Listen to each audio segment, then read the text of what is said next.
in a I'm not with Gallup. I just okay, but in the here, and I'm same not place. with Gallup. Yep. Yeah, I live in a beautiful part of South Africa called Jeffreys Bay. It's on the coast of the Eastern Cape. So it's a lovely day here, a bit windy, but blue skies, blue sea. Oh my God, I'm looking at the photos. Wow. Wow. That's where I live. Wow. Yeah. I'd love to travel and see those places. Unfortunately, not with the sea view from home, but I've got a what's called a kloof right outside our house, and in 3 minutes walk, I can see the sea. Wow. So it's lovely. And the mountain. Okay.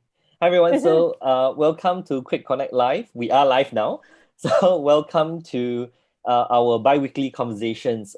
We have a different conversation we have a different topic every time we come, and we covered various topics.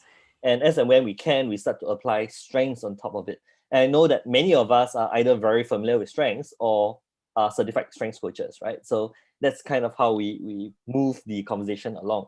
So usually we have a couple of us. So myself, Gallup Certified Strengths Coach, I love to talk about strengths. Recently certified in this thing called Soundwave. So this new little thing that I love. So I have with me Ethan. So Ethan, excuse me. Why don't you introduce yourself? Wow. How do I introduce myself? That's a very interesting point. Yeah. So so one of the best ways of describing me is I'm an ex-medical student planning to be a psychiatrist before leaving medical school. And then went into entrepreneurship and everything else. So whatever I talk about today, I focus a lot on not only mental health, but like how do you actually, the whole spectrum, right? So you have the extreme end, which is like they lost it, and all the way to like optimization of a personal life. And I realized that there's actually a lot of relation between all of them. So my interest has brought me quite far. Today, I'm actually working on the Office Matters, which is what you see here. And the goal is to solve office politics. So today's topic actually is based off something I discovered quite importantly about politics that most people don't talk about. And because what happens is that there's actually no language around politics in the academic field. So in political science, they talk about policy making, they talk about all these things, but they don't talk about how policies are made, why policies are made, and how people even become presidents, right? So that's a very interesting thing, right? Like how do these things happen, right? Sociology looks at that, psychology tries to look at it, but it doesn't come together as a full picture.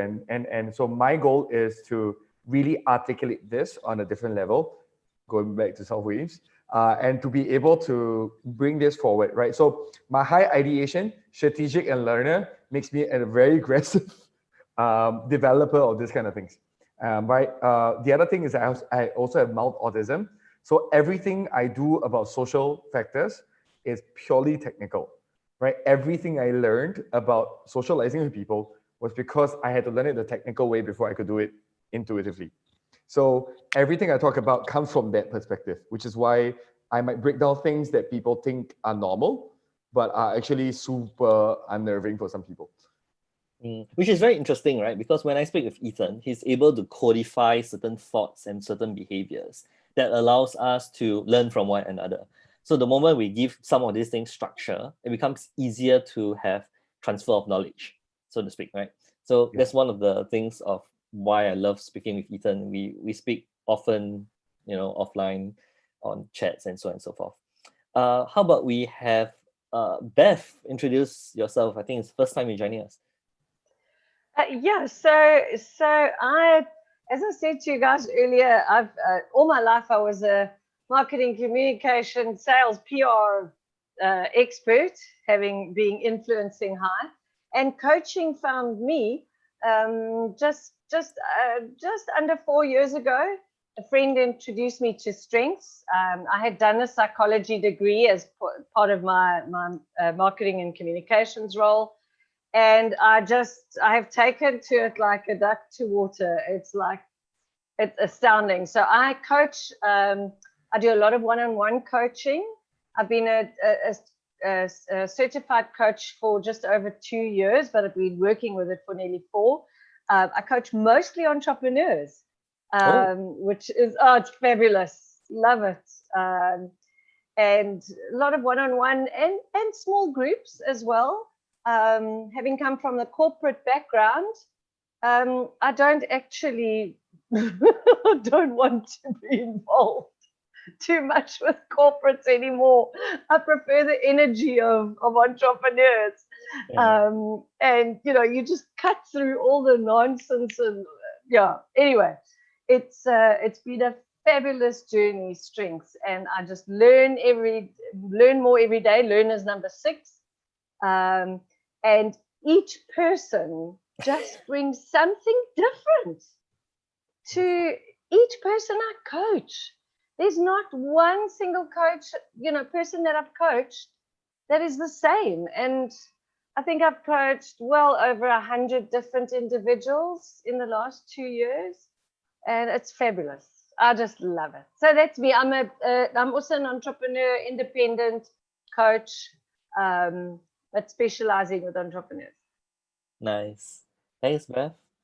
How about Cher or Cher? Share, right? Share. Yes, it's Share. Yes. Share. So I am in corporate, so I do work for corporate still, Bev.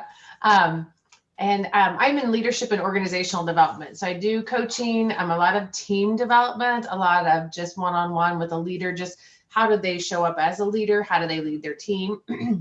I am working to start to stand things up more privately as well, to have my own consultancy off to the side, leveraging Gallup Strengths, but also a few other tools as well. So I'm kind of in the very early phases of it. I got certified with Gallup at the beginning of this year, and I love it. So I've loved Strengths forever. I've used them forever, but now I officially have the knowledge and more information to back it. And so that's really what I'm here, is just to continue to pour into that knowledge and to learn more. My 5 strengths are positivity, communication, woo, arranger, and developer. And I absolutely lead with positivity. My poor kids will tell you, we have teenage daughters, they will tell you, everything. So it's always the silver lining, and it kind of is for me. So I realize we are attracting the woo people here. Yeah, no, we have 2 now. Yeah, 2 now. If Paley was here, it would be 3. If Audrey was here, there'll be 4. Yeah. We've got lots of woo. Thanks, Cher. Jenny, welcome back. Thank you. Thank you. So it's interesting that we're talking about corporate here this morning.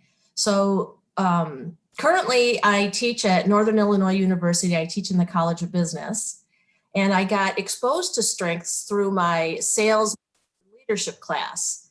And I became certified 2 summers ago and just loved it. So Bev, we were probably in the same meeting. I don't know. I sold for big companies for many years and managed salespeople for like 25 years. I worked for Microsoft and Oracle, and I couldn't take corporate anymore, Bev. I just couldn't take it. So I am so happy to be at the university, and I would love to start a practice on the side. I really want to. I've got my summers off, and I just haven't gotten there yet. So that's why I'm here, because I love it. It's my favorite. Strengths is my favorite. Ethan, we're going to overwhelm you with all the Strengths people today. It's all good, man. I like Strengths. I told you, you know why I'm here. So it's all good. And then the next one is Nicholas. Yep. Hey, Nicholas, we can't hear you. Yeah, Nicholas has like 1 profile for his video, 1 profile for his voice. But we love to hear from you. Hey, Yeah. Nicholas, we still can't hear you.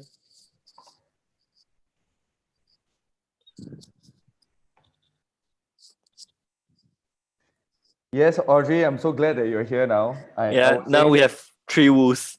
Yes, now we have 3 woos. We just need Paley now. And then we'll be 4. Where are you, Paley? Yep.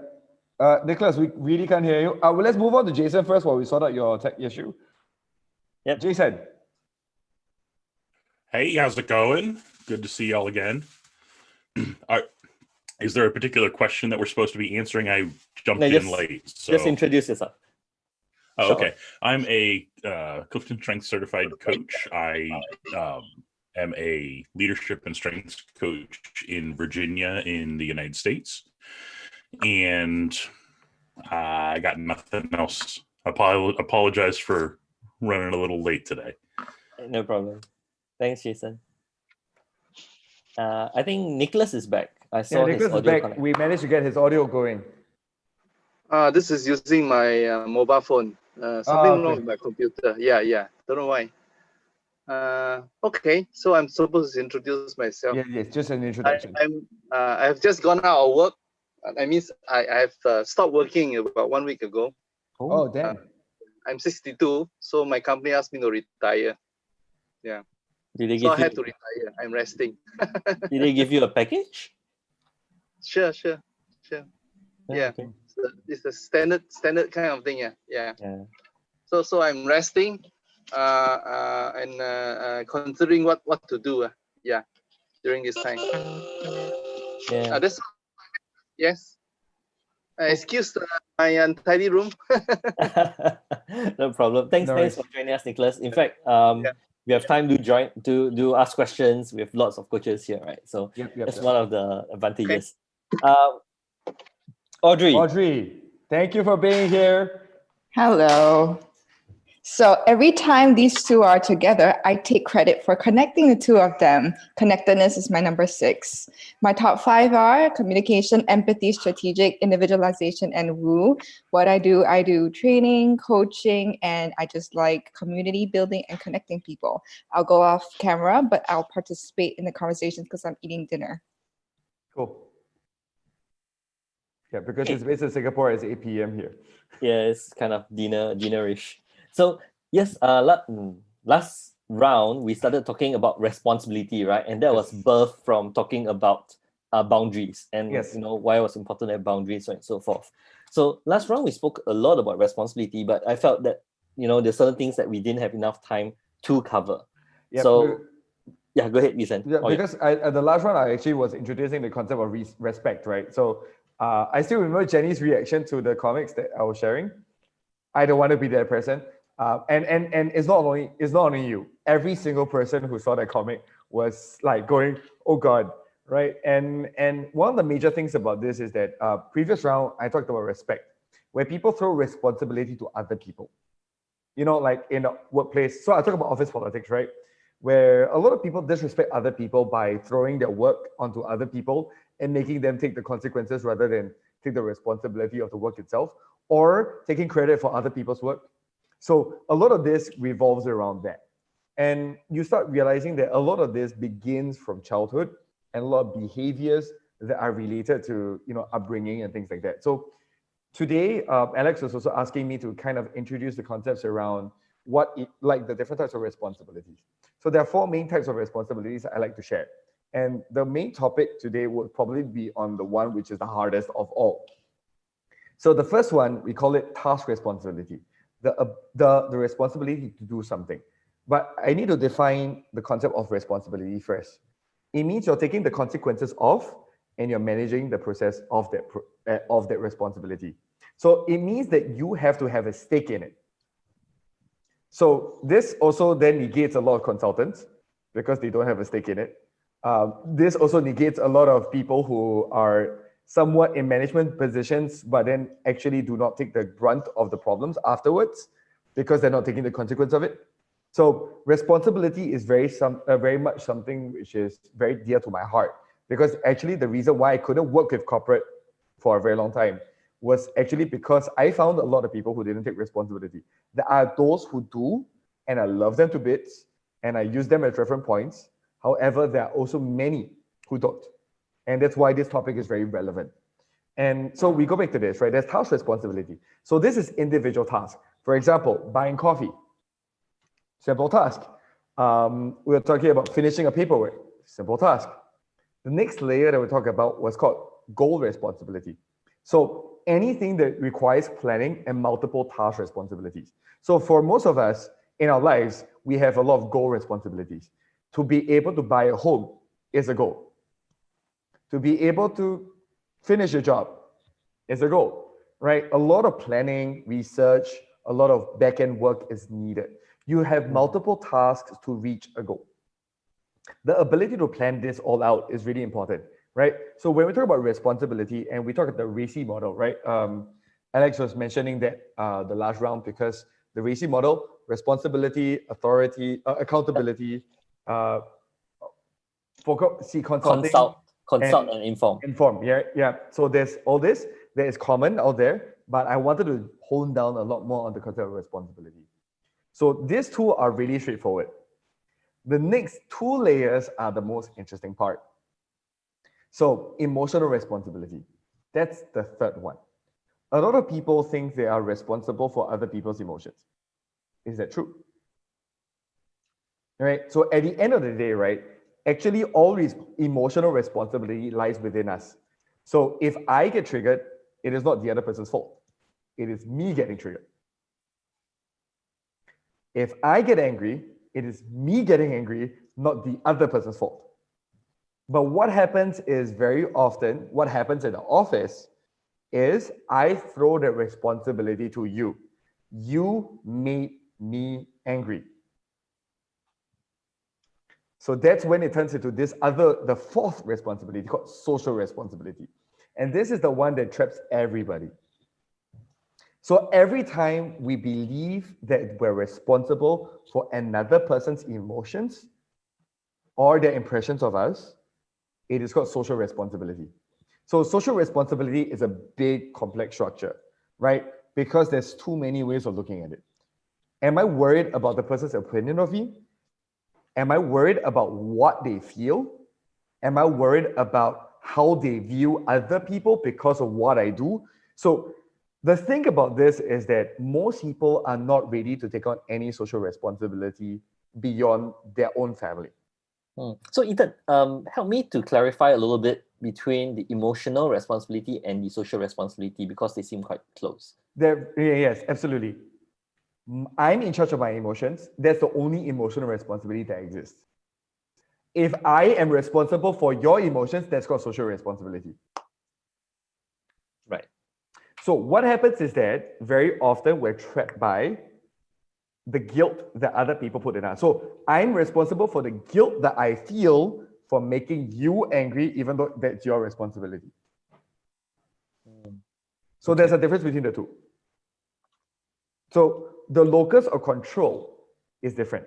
The locus of control is my own emotions about your unhappiness with me is mine. However, your expectation of me to make you happy is yours. That's social responsibility. So any form of expectation is social responsibility. Okay, I see everybody's looking up and trying to process what you just said. I have a question. Sure. Go, Jenny. So I'm thinking about it, right? And I can definitely agree that the individual is responsible for their own emotions. Mm-hmm. But so how does emotional intelligence fit into this? Oh, I love that question. So a lot of people talk about the word emotional intelligence, and I went to read up the original concept of emotional intelligence, meaning regulating and managing your own emotions to create better outcomes. So here comes the part, right? It gets more and more complicated once you bring this to the East. So in Western cultures, where you guys are from, a lot of you are from, there is very little herd mentality and comparatively to East Asia, right? Like I grew up where even when you're growing up, you're expected to live up to this list of things. You know, all Asians are supposed to be doctors, lawyers, or finance, right? So that's basically our life, right? If you see the Asians in America, they are basically expected to be all of those. If not, they're useless, right? So this is a very East Asian concept. And that social responsibility puts a lot of pressure on us. But what happens is EQ then becomes reduced into the concept of street smartness. ability to manage other people, ability to manage my own emotions, ability to find my way around such that I don't have to follow or conform to herd mentality. But EQ transforms in each culture. And that makes it very hard for us to identify what it means and how it activates on a daily level. So I'd rather go down to the nitty-gritty details of the responsibility level. And I think it's also a bit different, right? Because when we talk about EQ, there's this whole thing about others' awareness, the ability to be aware of how others are feeling, right? But being aware of how other people are feeling doesn't necessarily mean that you are responsible for how they feel. Absolutely. And in Asian culture, our parents always tell us, you're making me unhappy. You are the reason why I'm unhappy, right? You as a son are useless to me, right? That kind of thing is a very common Asian saying, right? Right? Like the parents are fully responsible for how the children turn out. So anything that is not ideal is seen as a problem.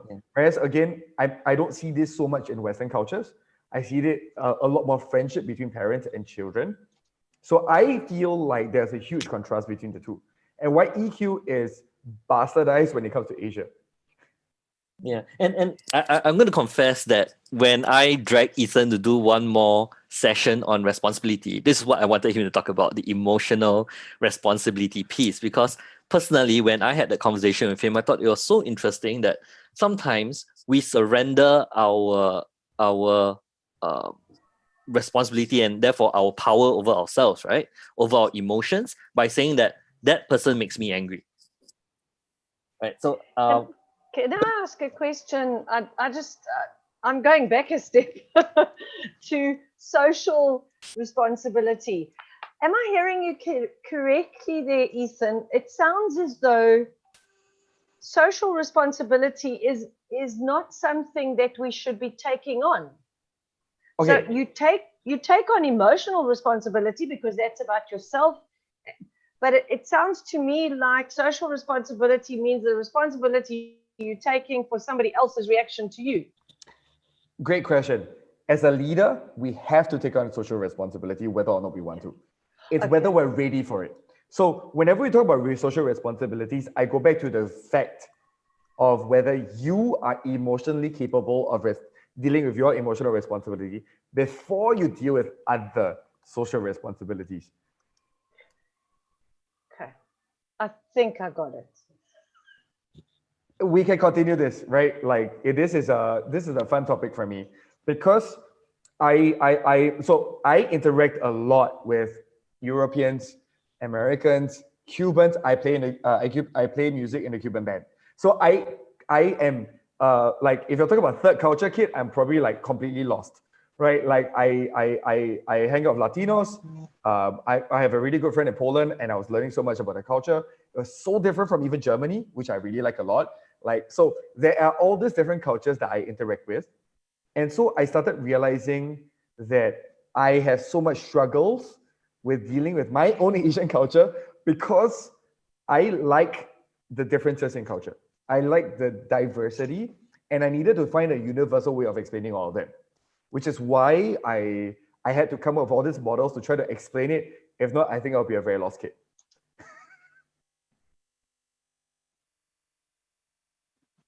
Yeah, so let me just go on a bit more, right? So we are only ready for leadership position if we can take care of our own emotional responsibility.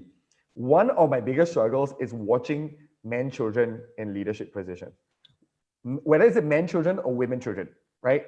We have a very good case nowadays, right? That we all know it's a man child in charge. And we want to talk about it on the level of whether he takes care of people's emotions, whether he even takes care of his own emotions, right? When he spouts certain things, and I'm only asking questions, he's not taking any form of responsibility for what he's saying. So there's social responsibility built around his position, whether or not he wants to, but he has not even the capacity to manage his emotions, let alone the social responsibility that comes with the job that he has. And that's why for me, it's all down to breaking it down to the different steps. You need to know how to do the task. Then you need to talk about whether you can do the goals. Then you can talk about whether you can take the emotions regarding the goals before you can take on bigger things like social responsibility. But many people are taking on social responsibility before even though they are ready, right? So it's really a lot about that little bunch of interactions that we need to make to get to the point where we can take charge of other people's lives. Are parents even ready to take on their children's responsibilities? That's a very powerful question, right? And being honest about it is a best start to actually change how do we deal with all this kind of stuff. Office politics and a lot of issues in corporate America or corporate Singapore or corporate South Africa all begin with the fact that people don't want to take responsibility.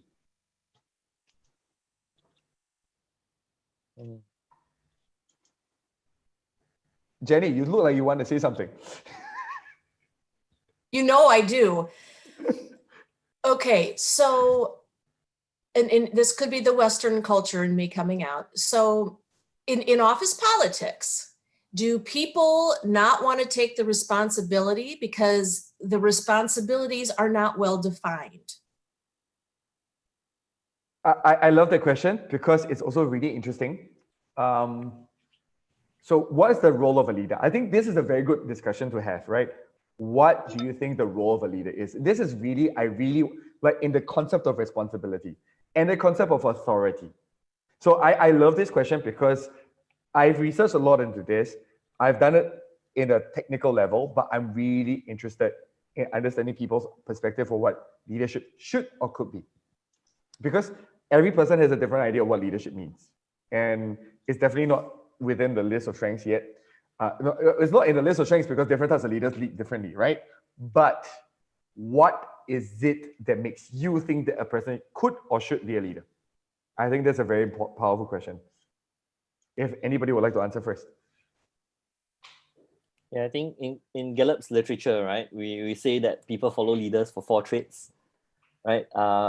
Trust, compassion, stability, and hope.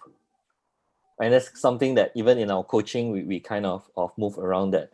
And the other piece, Jenny, I thought was very interesting that you raised up about the clarity of responsibility and roles.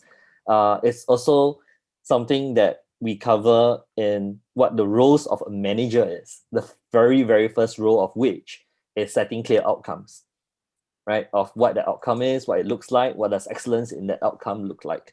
And I think many managers and leaders don't do that very well in terms of being able to articulate that well to their team, and becomes very confusing. Yeah. Right. I mean, when I'm managing people, when I'm leading people, if there's a scuffle between people, then oftentimes I just have to clarify. Okay, well that is your responsibility to finish that.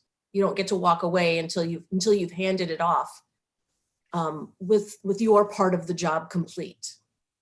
I love that about leadership. Okay, so this is the interesting part, right? Where I find it interesting. I don't like overprotective leaders. And this is a personal note, because again, in Asian cultures, we have tiger moms, right? This is not a jab at any of my own parents. My mom is a tiger mom, but it's not a jab at her because I managed to break out of it afterwards. But a lot of things, when we go back to this about leadership, right? A lot of it is letting people take their own consequences so that they are fully responsible.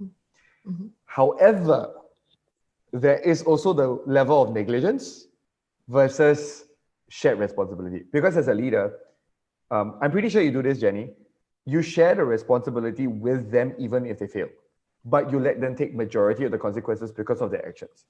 Because you still have to take the responsibility for the overall direction. So what happens is you might bring up the deadline or something like this so that it covers the protection of the actual completion of task for later on. So that is the responsibility, social responsibility of a leader, to understand somebody, to be able to mitigate their issues, to be able to let them take the consequence, and to be able to then still achieve the task, which is insane, right? To be a leader is insanely difficult. To be a good leader, right? We can all be labeled leaders, like Boy Scouts, you just need to put all the tags on, but it doesn't mean you're actually there. I'm really sure you guys know this as well very well. Certification doesn't mean anything unless you love it. It's all about loving it.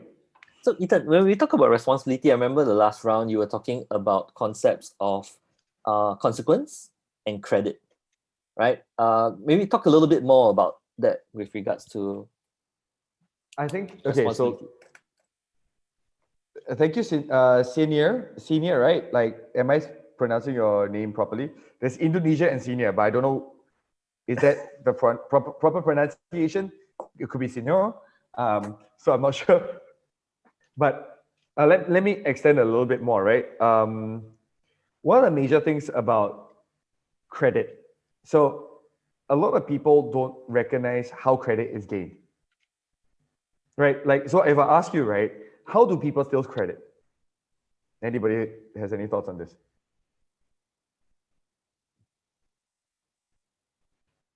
Sorry, Perhaps. just ask the question again. I'm sorry to What is, interrupt. how do people gain credit? How do they gain credit? Mm. Oh, okay.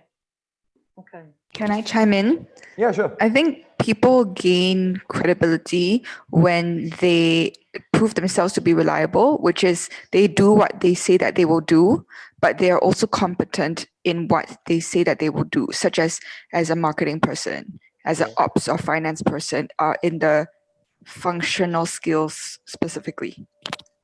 Thanks, Very Audrey. cool. I think Ethan was referring to credit and No, not but it's good, credibility. it's good. It's a good start also, right? That's a very useful way of starting. Credibility is where you look like a person with enough credit. Okay. So it means, like, for example, I'm a TEDx speaker. Look at me, right? A lot of people who are TEDx speakers, like seriously, like too many people are TEDx speakers. So when I say I'm a TEDx speaker, I don't think it's a big deal, but a lot of people think it's a big deal. But so I don't take the credit for it, even though I have credibility. So it's an interesting thing, right? Like, what's the structure behind this? What's the struggle behind this? Why don't I take credit? That's an interesting word. How do people take credit? Well, some people don't actually know how to take credit. It's like taking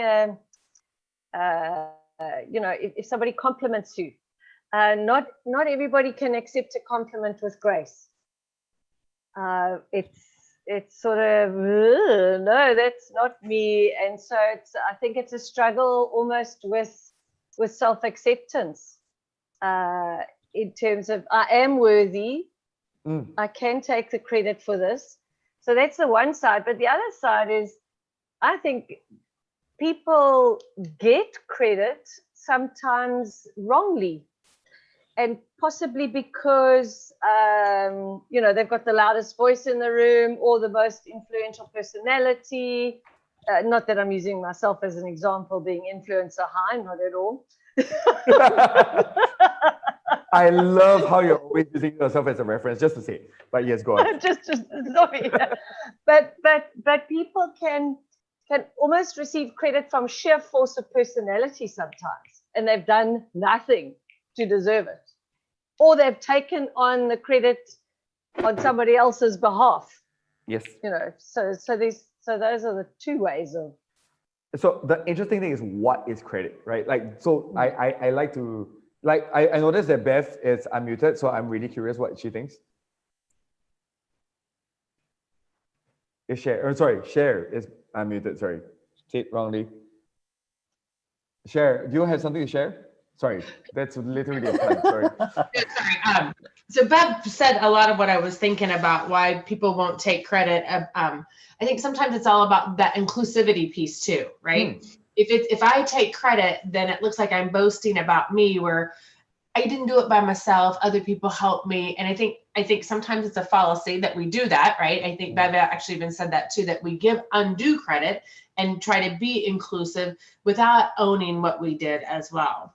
I think on the other side of it too, kind of what Bev was saying, in the lines of what we're talking about with responsibility, if I take credit, then that means I was the one responsible for it. Or if I take credit, I just took responsibility from somebody else. right? And I'll use a quick example. I had my peer emailed yesterday. It was a reply all to their 5 of us on this call, or on this email, excuse me. And she replied all, this looks great. Love the document. Who created it? I created it. But instead of replying all and letting everybody know, hey, it's me, I just sent a message to her of, hey, it was me, right? I don't know why, other than, first of all, to eliminate all the emails, right? But it was one of those that I felt like it was boasting, and who cares? I mean, it was a document we needed, and let's be real, I copied it off of another document. So it's not like I created it from scratch. But I love what you're saying. I love what you're saying, because actually I think, how many of you have here had difficulty taking credit for what you've done? They do sometimes, depending on what it is, Sometimes. right? Yeah. So I go back to this, right? I wrote it. Okay. So if I were to tell you something, like I wrote an article that got featured next to Noam Chomsky. I spoke for TEDx twice. I spoke for Creative Mornings, Fuck Up Nights. I've done a lot of big shows. I'm in a Cuban band. I've done amazing stuff. I played for like 15,000 people. That's like normal to me. You don't see that in any of my CVs because I refuse to take credit for it. And that was also a struggle I had for a very long time. I'm just sharing with you guys because like these are all the things that I could put in my accolades, but I feel like, yeah, because I know how I got there. Yeah, go on, Alex. I've got a couple of thoughts, right? Including what Jenny wrote in the chat. So my first thought was the not wanting to take credit could also be related to what we have taught about humility, right? It's like, I don't want to boast, I don't want to be proud, therefore I'm trying to be humble, and therefore, when someone says, you did such a great job, no, it's not just me, it's not me. So it's in some way it can become false humility, right? I'd like to say that. The second thing I'd like to share is basically an idea. So Jenny was talking about, I don't like it when the people I lead introduce me as their boss. I ask them to tell people that we work together. So we remember we were talking about the 4 types of responsibility. So we have the goal responsibility, and then we have the task responsibility, right? So the boss typically has the goal responsibility. The people the boss works with tends to have the task responsibility. So then you have the corresponding credit for the goal responsibility. The one who has the goal responsibility then has the credit for the goal. And then the person who has the task responsibility then has a corresponding credit for the task. So it kind of ties what Ethan was talking about in terms of, you have a responsibility and you have the credit that's tied to that same responsibility. Is that accurate, Ethan? I love it. I love what you're saying. Thank you, Alex, for saying this. Okay, so yes, for each responsibility that you take, we look at like the consequences, right? A lot of people look only at the negative consequences. We don't look at the positive outcomes. So when I finish the responsibility and I manage the whole team, no, it's the team effort. But it took you 18 hours of talking down a person from quitting the job. It took you 6 hours of managing a person who don't know how to do the work. And the list of things goes on. A lot of managers have this problem. They don't recognize the value that they are bringing to the table. And the role and the goal responsibility they can take, which is why I believe a lot in isolating it to the level. Why? Because then you can recognize is planning a part of it, is research a part of it. Because a lot of people don't recognize the research, the ideation, right? The amount of time it takes to strategize, right? Or learn everything and integrate all of them and deal with each individual that's part of it. So sorry. And have the confidence to pull it through, right? Like, so I like to use my this as a way of looking at it. Or like if I were to point at Alex's, the empathy, right? The amount of time he takes to understand each person. We discount the responsibilities we took on when we're looking at the goal. So one of my favorite ways of describing this was a recent thing that we discovered, right? So the difference between a snowflake, meaning the person who's easily triggered, and the person who we call a mule, meaning the person who takes on all the responsibilities and doesn't announce it. The way they speak are different. So this is a very interesting way of how it's described. To a mule, it's I have 2 assignments to complete. To a snowflake, I have 18 questions, of which 3 of them are blank statements, and I have to go through 4 different essays to finish the 2 assignments. So, if you look at how it works, the mule or the typical person likes to take on responsibilities for everybody. And therefore the whole goal, right? Like I'm just taking 2 goals. What do the task-based people do? Right, it starts piling up, and that's how they take credit. They take credit for the tiny little things that they've done. But so we go back to the concept of credit. Credit is other people recognizing your responsibility. So yes, Audrey, you were personally messaging me about this, which is really interesting. So this is the reason why asshole bosses rise. What do the asshole bosses do? Take your credit. They scream. They scream everything they have done, even if it means buying coffee for the next person. Something that you probably do every day, just because you're nice. Right? They scream about every tiny little thing that they do, even if it doesn't mean anything. So we recognize this one part. That's where social responsibility comes in. Credit only comes in when you are having to take on social responsibility of the impressions of people of you. So managing people's impressions of you is whether you're ready to take it on. So for a lot of us, we live our lives by having integrity and going task, goal, emotional, before going social responsibility. If you notice what a con man does, and I'll tell you this because I've worked with 5 different con men before, sadly, I noticed one thing. They only care about one thing, other people's impression of them. They are experts in social responsibility, and when they're in power, they throw all the rest of the responsibilities to the people below them.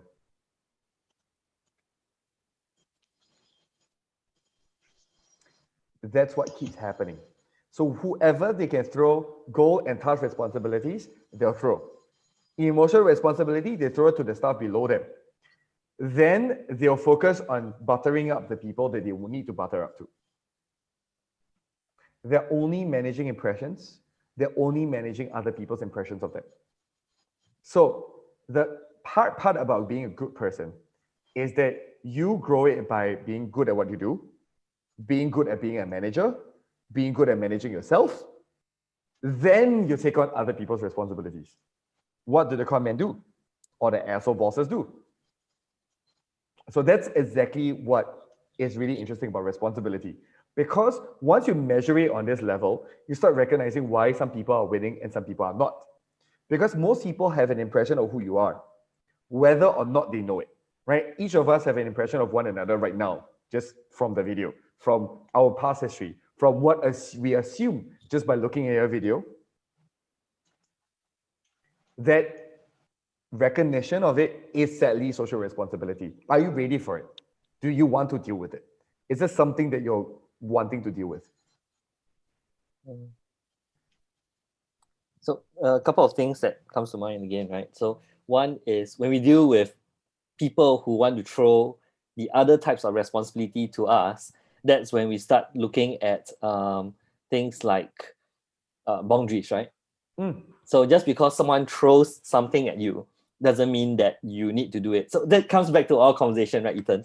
So I was sharing with Ethan that, someone has been throwing things to me that's not within my purview, right? That's totally nothing to do with me. It's like I should not make examples in case some of them are watching but it. you can give some examples, yes.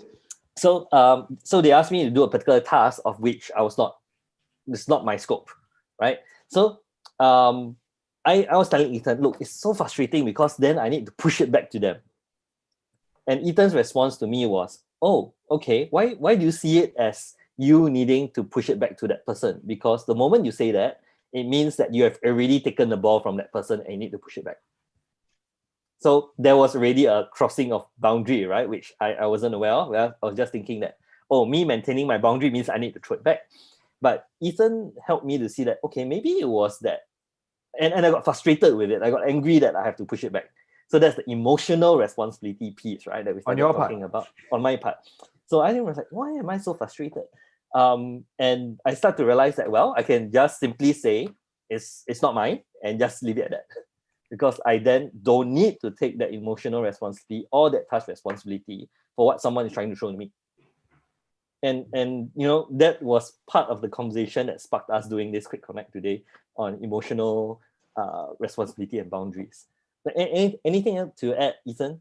That was based on what we spoke about. I think what's the fun part here is that I would like to ask everybody, right? What social responsibility are you holding on today? So when I talk about this, is that a lot of us are brought up by our parents in upbringing that we're supposed to take a certain amount of control over their emotions. So if my parent is angry at me, it's my fault. So there's a lot of survivor's guilt or Stockholm syndrome or a lot of things that are based off the fact that we think we have control over our parents' emotions or our caregivers' emotions or our teacher's emotion, or no, the list goes on, right? We have power over it.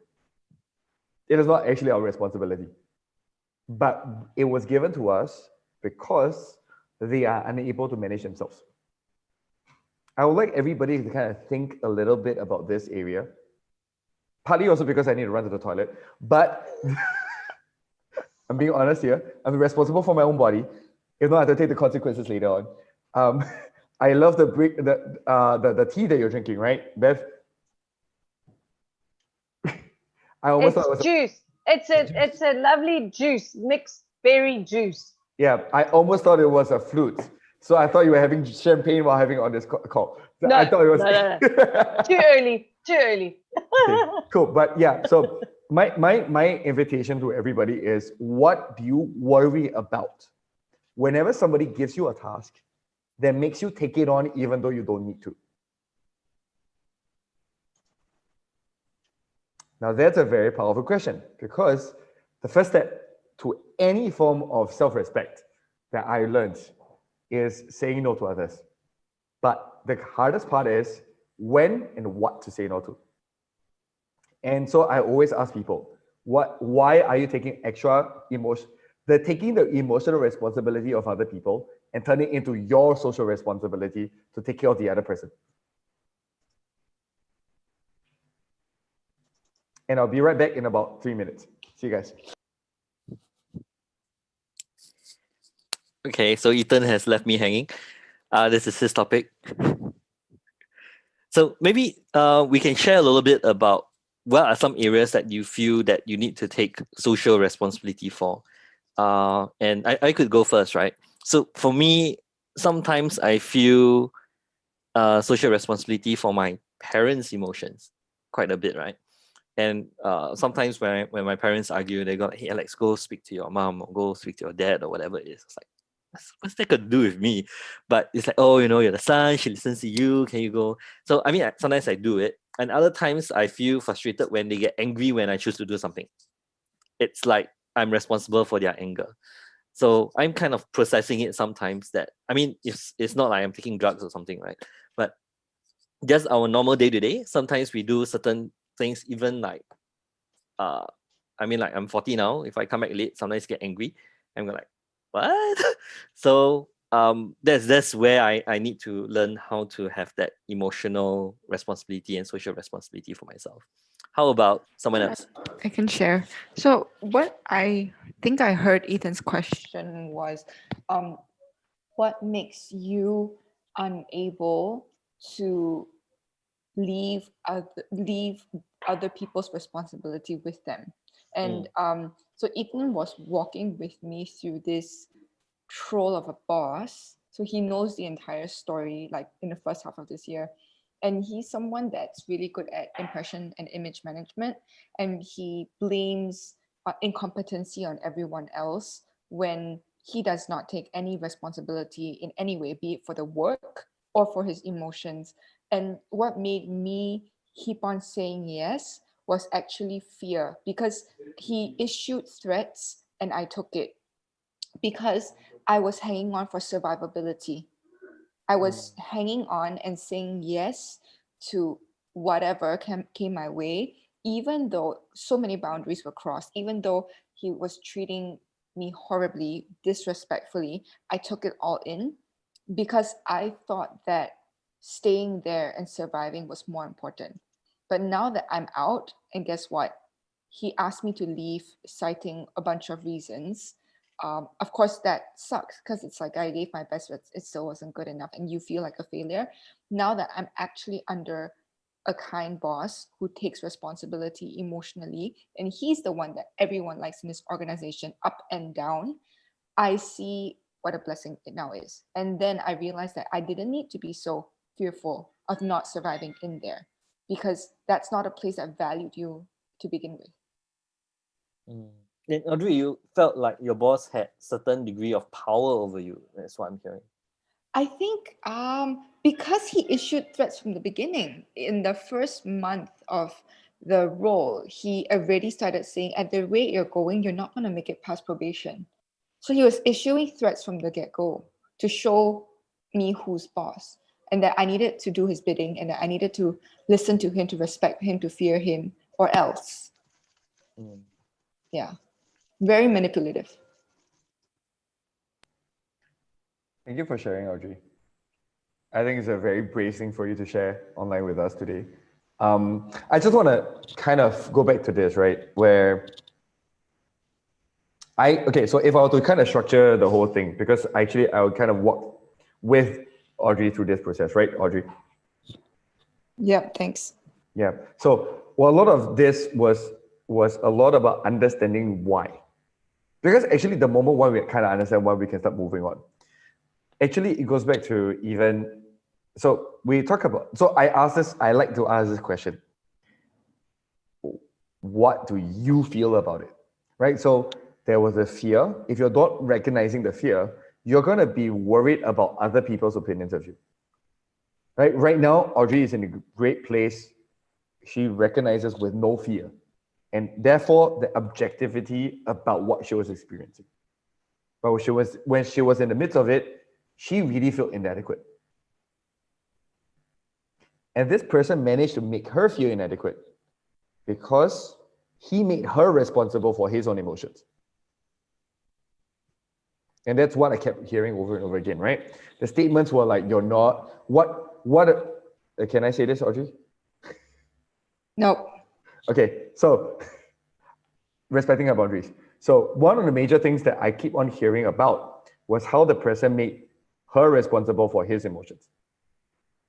And there's always that conversation that keeps happening, right? When an angry boss blames the staff, so this is another person that I know, right? His boss always screams and yells at his employees for not being good enough. And the funny part here is that he'll spend 2 hours lecturing to them about how they're stupid, how they're wrong, and how they made him angry. Is there any change? It has not changed for the last 10 years. So it's the same stuff, it's the same 10 years, it's the same scolding every single Monday. So what happens is that it traps people in the same cycle over and over again. So there's this cycle of guilt. And a lot of these people are not capable of managing the emotion of guilt. So they don't have the emotional responsibility to manage the guilt itself. Therefore, they cannot overcome the social responsibility of dealing with their boss's anger. So it goes back and forth, right? So a lot of people cannot manage themselves, therefore they cannot manage a leader that is triggering towards them. And I want to extend this, right?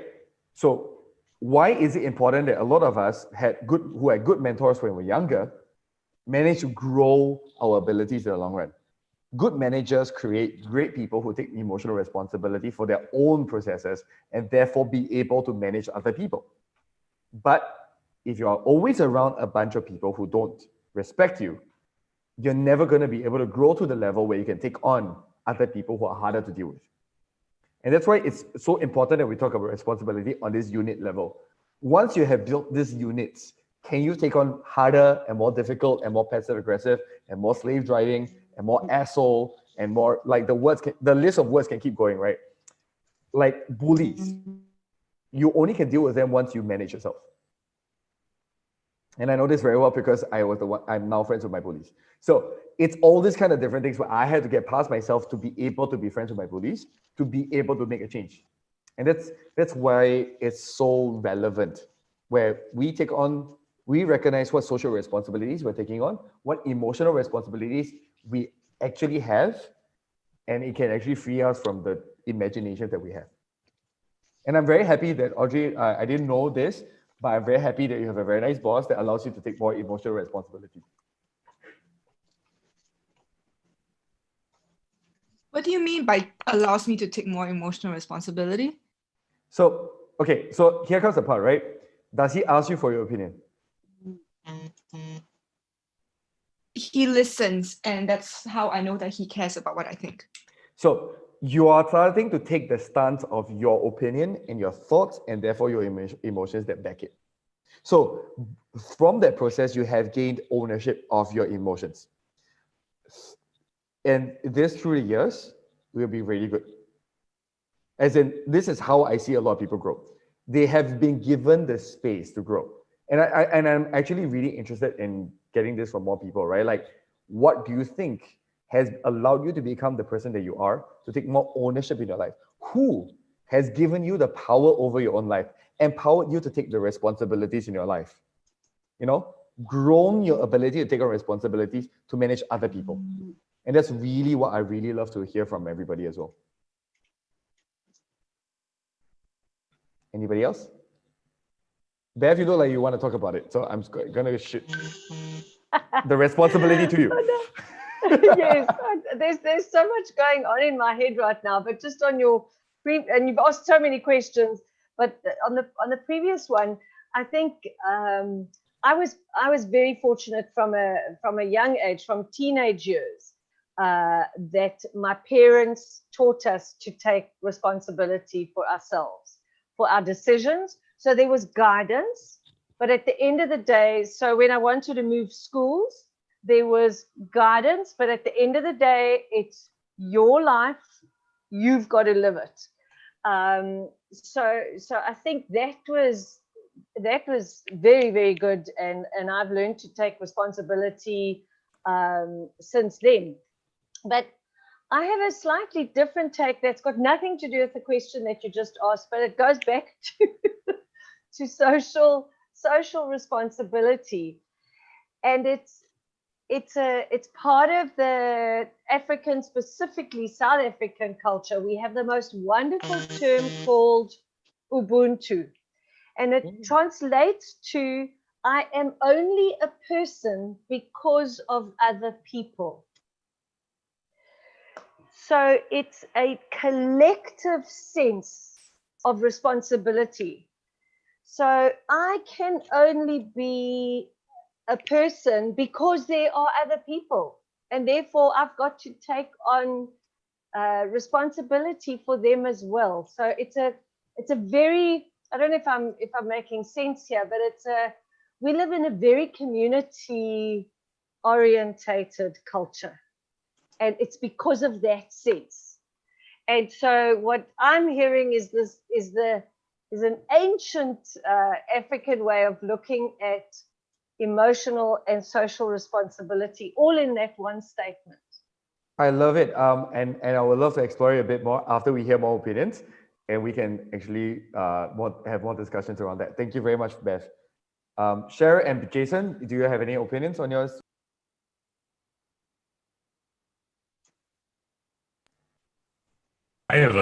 There's probably three thoughts that have been going through my head about this. First, I think about in terms of taking responsibility, and I had who I would consider a wise boss, wise supervisor, and I had gone in, and it was something simple like wanting to take a day off and asking for permission, as opposed to saying, and she's like, Jason, don't do that. Say, I'm going to take the day off. Do you see any reason why I shouldn't? And it's changing that phrase and changing the ownership of how you go about that. So that's the first thing that was going through my head. The second thing that was going through my head is that's very much in line with Turn This Ship Around, a book about a commander of a submarine who took it from worst in the fleet to the best in the fleet in the U.S. Navy. But it was all about having people take responsibility, have them speak up on their for themselves in that same way. This is what I'm doing. Do you see any reason why I shouldn't? As opposed to saying, can I do this? And then the third piece, I'm in the middle of I'm a big reader, as you may notice from the books that I surround myself by. But I'm reading An Everyone Culture, and the first page of An Everyone Culture, they talk about how, and has been going through my brain for a lot of the conversation we've had so far today, which is the first page. They say that people have two jobs in regular. Let me back up.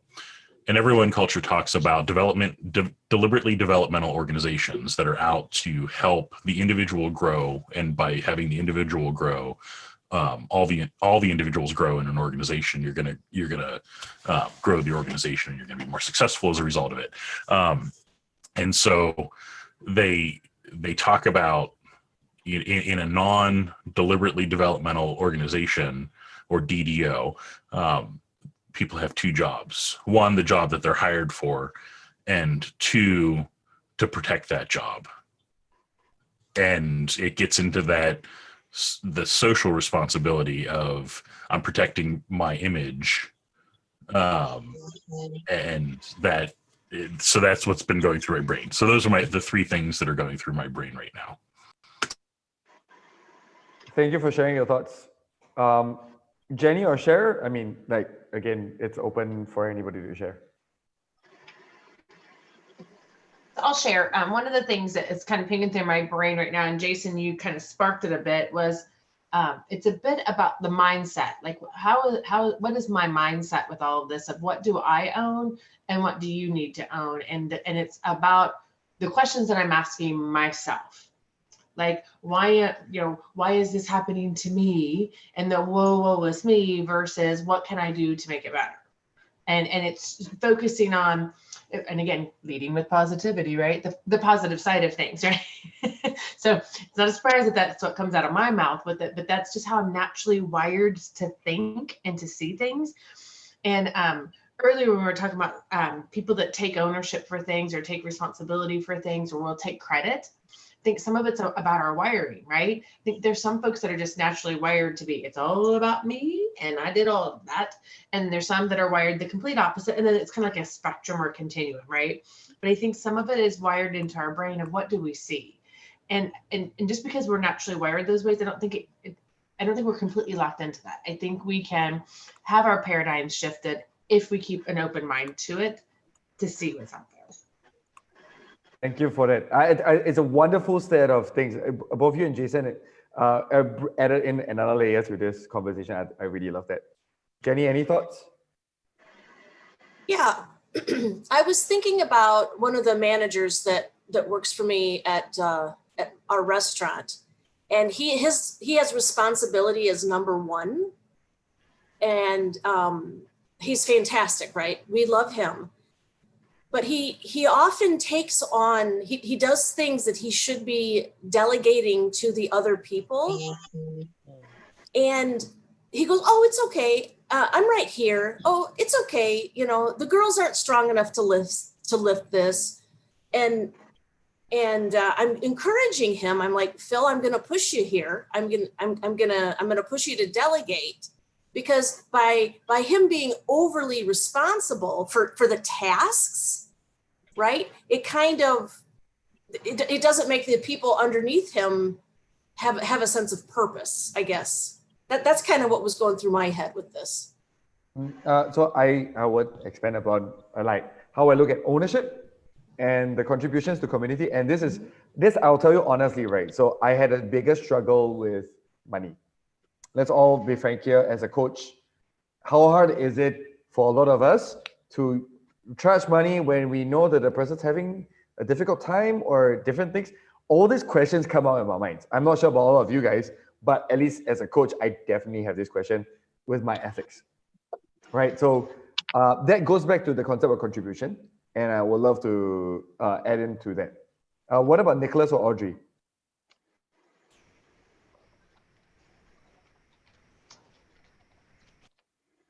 Any thoughts? Nicholas doesn't seem connected. I'm not sure. He's here, but okay. Audrey, I don't have much thoughts for now. I think I shared a lot earlier already. Thanks. thank you for sharing. It's okay. Alex, what are your thoughts? I was just looking for opportunity for you to start sharing a little bit more about the aspects of emotional responsibility. So the last conversation, we talked about when somebody else affects our emotions, they then carry a certain emotional burden, right? So that for me was interesting because I can be, as empathy number one, easily affected emotionally or take on other people's emotions easily, right?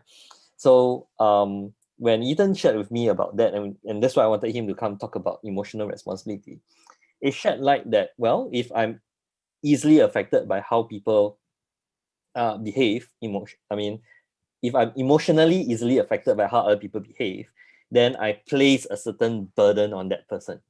And in my particular context, I was talking about a teenager who I've come to see as my godson. And, even though I'm not married and stuff like that, but I get very emotionally affected by certain things that he does. And when Ethan started sharing with me, I go like, oh crap. So am I putting a lot of burden on him, right? So that's this kind of where I started thinking a lot more about how to have that healthy emotional responsibility and emotional boundaries. And that actually sparked certain new thinking and behaviors for me. I love this, and I will tie in all these different concepts, I think, into one conversation. I think that's the fun part. My biggest problem is I have individualization, so I literally respond to every single person. So I have a tendency to keep changing the way I talk about things according to the different scenarios. Sorry, Alex. But let me address what you were talking about together with everything else. Yes. What I love about realizing, so one of the biggest realizations I think when I realized I had autism was why I couldn't do things I don't believe in. So I've always had a fight to everything that I don't believe in. So before I entered entrepreneurship, I thought entrepreneurship was evil. Before I did marketing, I thought marketing was evil, right? So all these things I couldn't do for the life of me. I literally had physical reactions. The reason why I left medical school, I went through conversion disorder, meaning I had an arm that was basically flailing. I had all these kind of different things happening to me physically because I couldn't believe in medicine anymore. So it was very interesting, right? Like it's like I had to take the responsibility of myself, whether or not I wanted to. So I had super huge reactions, right? So that's the unique thing about me, is that made me very strange. But I'm enjoying it somewhat too. But to refer back to everything else, right? I always go back to the idea of, so because I'm so weird, I had to manage my own emotions before anything else. I had to learn and understand everybody else's topics before I make a comment. I have to understand, so I grew up hating pop music and loving and hating both at the same time. So I'm a jazz musician, Cuban musician, classical musician. I've done everything other than pop. So I thought it was a trash. But I made sure that I spent time understanding it before I said anything about it, because I recognized that if not, I would hate myself for it. So again, that whole process of taking it back in. So when I go back to the topics that are in place, people want to contribute to your well-being. Let's start with that. When we talk about managerial positions and we talk about community and we talk about the managers who made us wiser, the people who got us thinking about our lives and got us to understand more things. And by the way, Cher, I love your dog. Is that? To be a distraction. yeah, but no, he's he or she is really cute. It's a little girl. It's a little girl. Yeah. I welcome her to come along. Just to say, right? But because I have two dogs at home, so I know what it feels like. Right. So one of the major things that I like to share is, no man is an island. We have social responsibility from the start. However, once we react to somebody else, they feel responsible for us because of their own upbringings or their own reactions. So that's on them. However, to recognize once you're in a leadership position, for example, being a parent, your emotions would disproportionately affect that person. If you're just a friend, they can leave you. If you're a godparent, how much does your own lack of emotional control or lack of emotional management affect that person? How do they take on their social responsibility? Because it's natural for us. We're social creatures after all. And we go back to the idea of wise managers and good managers and people who take on responsibility. So here comes the interesting point, right? If you take on all the responsibilities for the other person, i.e., you're feeling uncomfortable, let me make your life easier. You feel stressed, let me make you feel more comfortable and, take the stress away from you. And then you just go on with your life, you be the snowflake that you are. I love you as you are, it's okay. That's overprotectiveness, right? Like these kind of behaviors create a lot of problems because it actually invalidates the other person's ability to take on social responsibility. So a lot of people look at social responsibility actually as the gauge of their value as a human being. Not emotional responsibility, not goal responsibility, not task responsibility, but social responsibility. How people think of them, what their parents think of them, what their friends think of them, what their peers think of them, what their colleagues think of them, what their boss thinks, like the list keeps going, right? People gauge their own value by the social responsibilities they have. We start from there. If we don't allow people to contribute themselves, what are we doing to them? So every great manager, what I've recognized was that they allowed each person to speak their own voice. No matter how stupid it is. Allow them to test it out. Allow them to be stupid about it. Allow them to really test it in real life. Why is this so powerful? Because you're going to be responsible for it at the end of the day. If I take the consequence away from you, are you going to learn? If I take the responsibility away from you, are you going to learn? Every time we do that, we disempower the other person. Every time we show an emotional reaction that is not stable-based, like stability-based, right? When we deal with kids, and I know that I'm pretty sure you are more, you people are more parents than I am. I don't have kids. So I say this as a person who doesn't have kids, and I'll be honest about this, and you have a godson. So Alex, you have a godson. So I'm not the best person to say about this, but this is for my own research and my own understanding, is that they will view anything that you do or you feel as the most important thing in their social responsibility. And therefore, we have that responsibility to make sure that they don't misunderstand why we feel this way. For example, I feel pissed off with you. This is on me. Because you are triggering something in me that is in my past. Not because you are the problem, but because it's my past. Now, that clarity allows them to remove the responsibility of trying to make you happy. Does it make sense?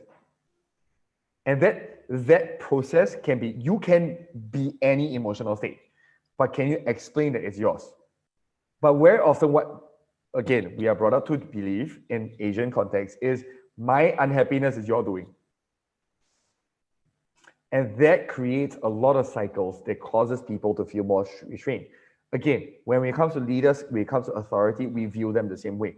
A lot of us view our managers, our bosses, and whoever almost as our caregiver. So if they behave badly, do we blame them or do we blame ourselves? If they don't explain to us. Usually, most staff blame themselves. So Jenny, to deal with that statement as well that you were talking about, the manager that does all the task labor, he makes the staff feel like they're useless. If he recognizes that, he might be able to go, oh, he needs to know that when he robs them of the responsibility, he's also taking their dignity, their pride, and their ability. This is the reason why, capitalism to begin with believes that every person should work. It's a pride thing. However, it's twisted to the way that it is today, the way that they assume things. But actually, the basis behind it was everybody deserves to take responsibility for their lives. Everybody deserves the space to own. And when we go back to ownership, it's all about us making the choice to take that responsibility because we chose to. And that's what, yeah.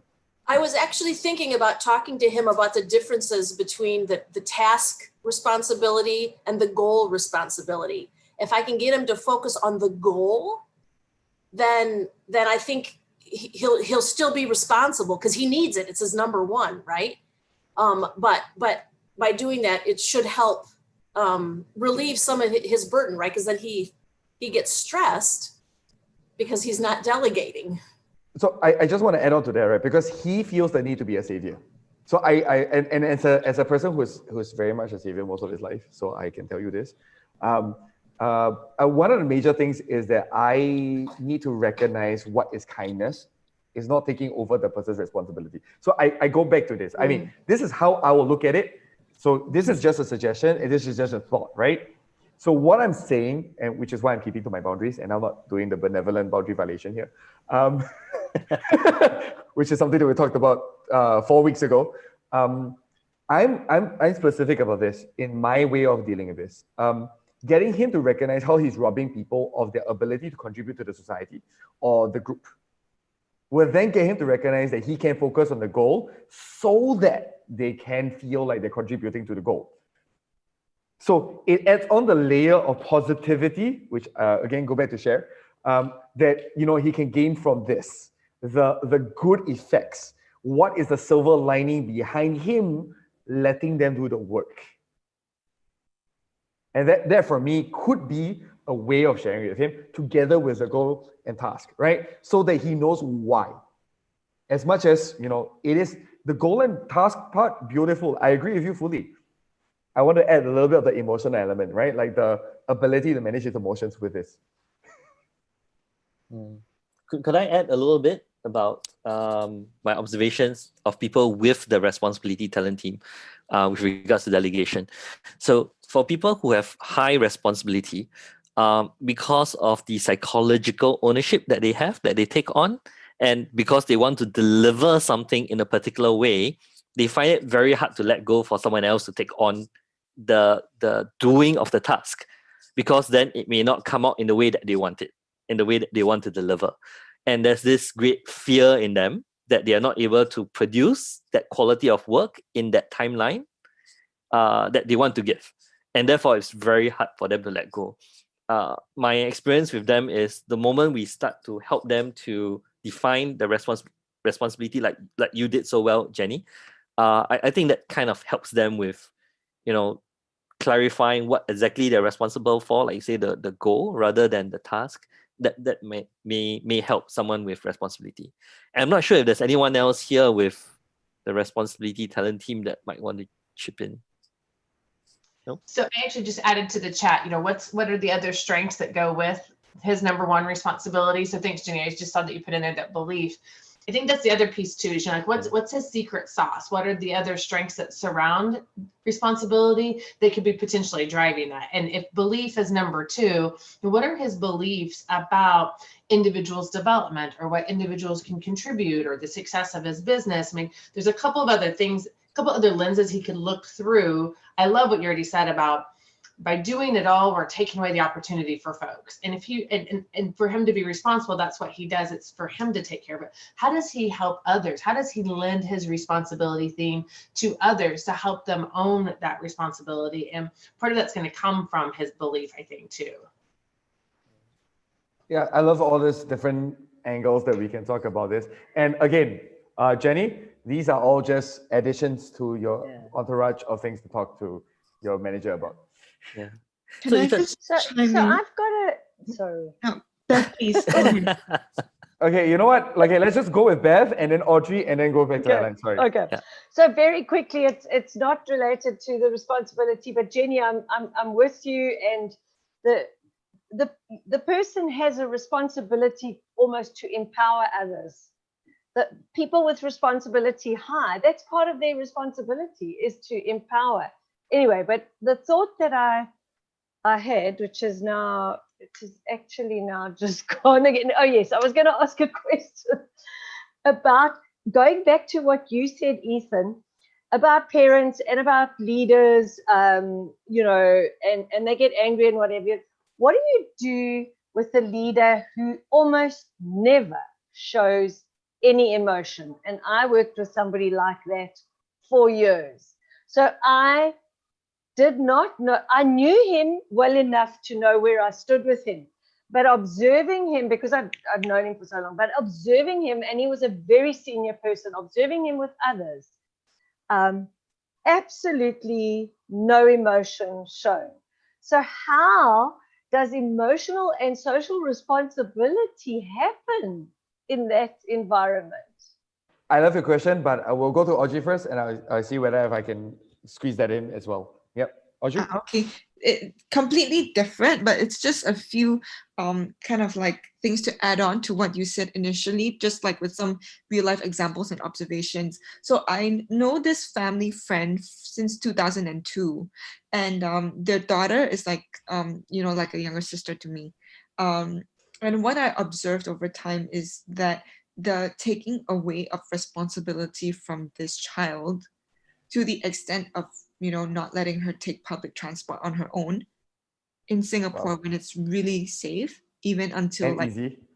late teen years, has actually disabled her own ability, confidence, and trust in herself to navigate life by not even being able to navigate the bus or the train system.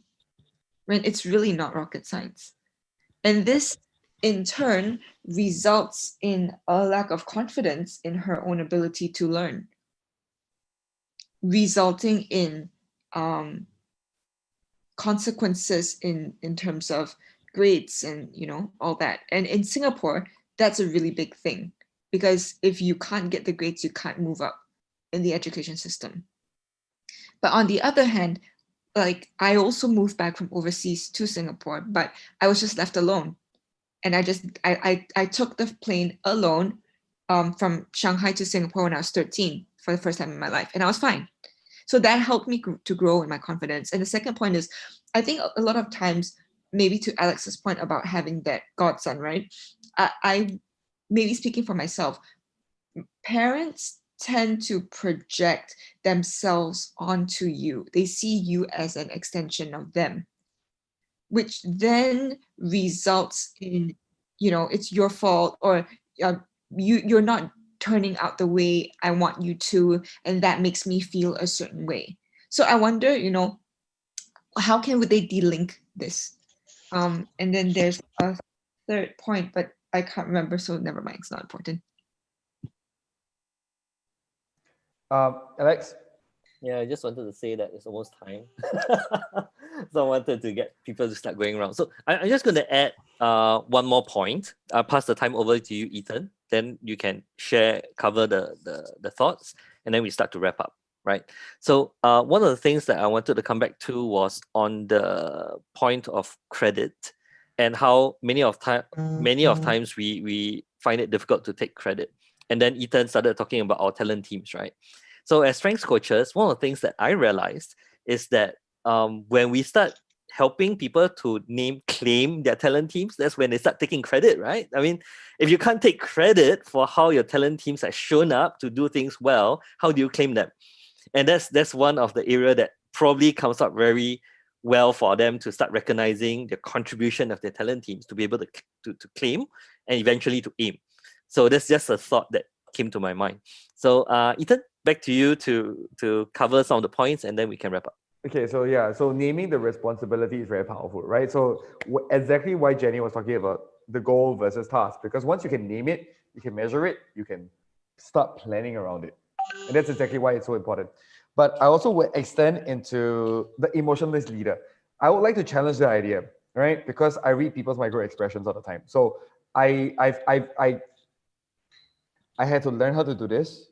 So a lot of the emotionless leader are very suppressed people, or on purpose, or they know how to redirect their emotions to another space.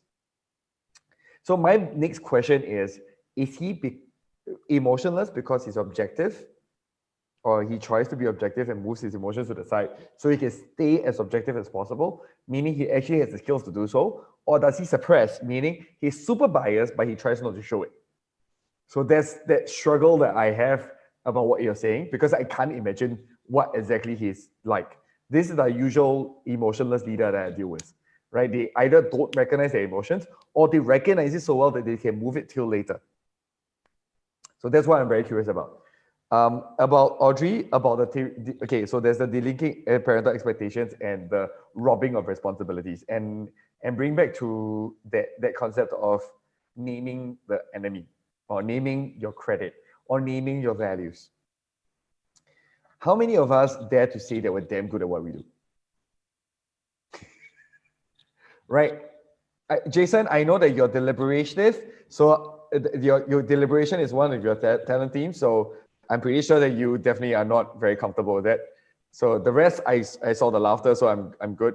And I know Audrey well enough to know that we are all not credit takers. And we go back to this, right? And we go back to the parental expectation side of things.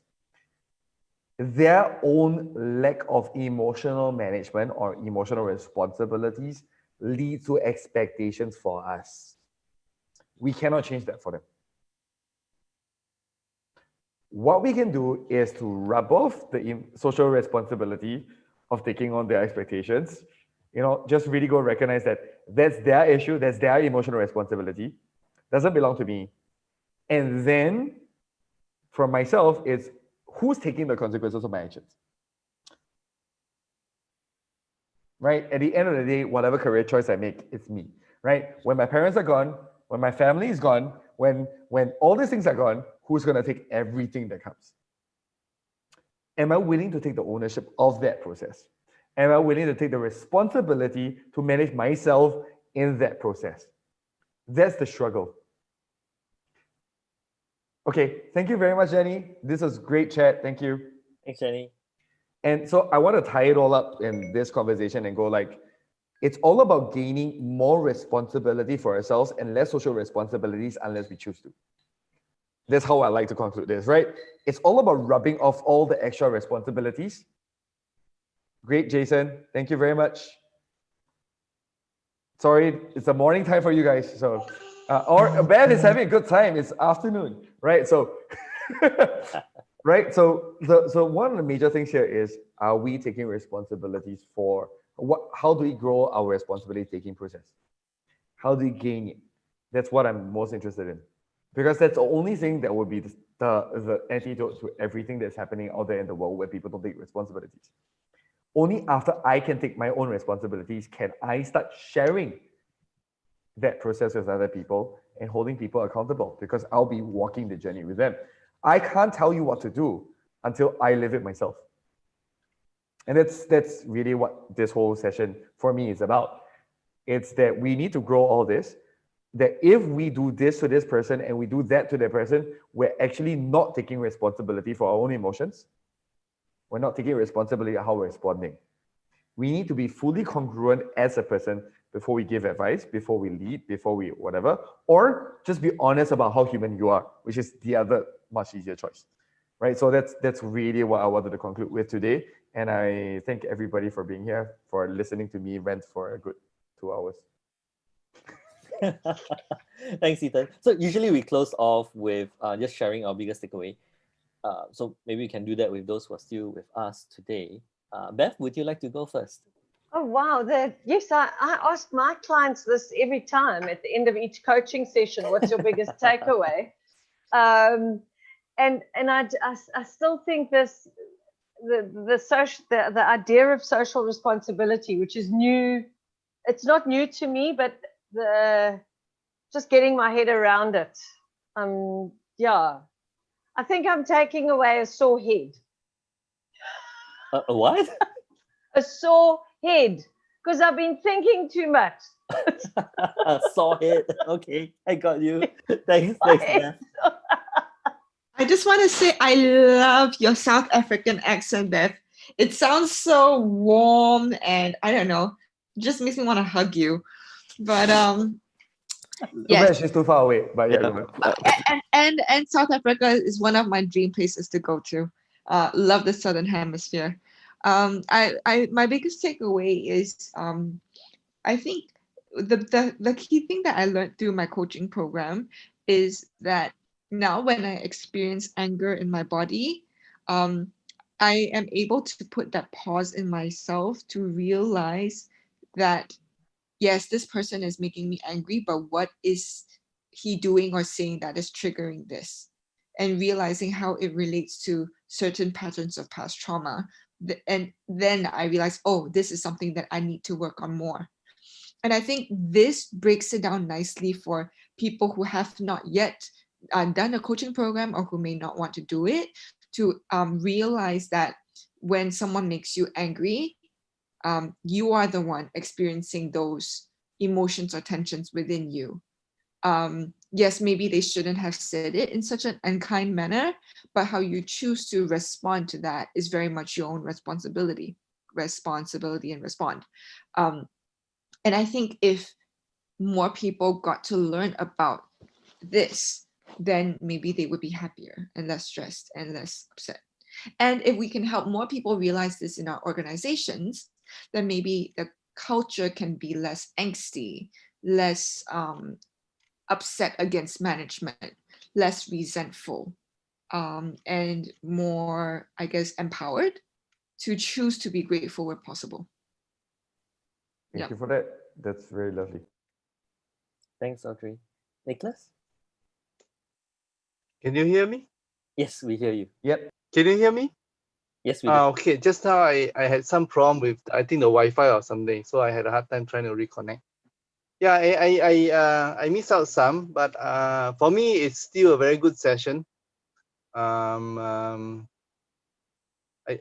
said you're autistic, but it didn't look to me you're autistic, Ethan. Give them your autistic face, bro. Okay. This is anyway, for me, I'm not good with language. I'm not good with speech. I'm still trying to absorb. I have to struggle with some of the things that doesn't seem to gel with the topic we have, so I can get disconnected. But overall, I'm fine. It helps me to just by your sharings, different people sharing, helps me to to improve myself. Yeah, and I'll be coming for more of these sessions. Yeah, thanks. Thank you, Nicholas. Okay, everyone. Thanks for sharing. Thanks, everyone. Thanks, everyone, for joining us. We'll see you again in 2 weeks' time, and Ethan will talk about what the topic is in 2 weeks' time. Go, sure. Awesome session. Love it. Thank you. Thank you. I'm Thanks, so Beth. pleased I joined this community. Yeah. See you in 2 weeks' time, Beth. See Will you very share soon. what for topic? sure. Will you share what Sorry. topic? Yeah, we will once We discuss. we discuss, Okay, and then cool. it will be in the meetup group. Okay, bye. Lovely. Okay, bye, Love everyone. it. Bye. Bye. Bye.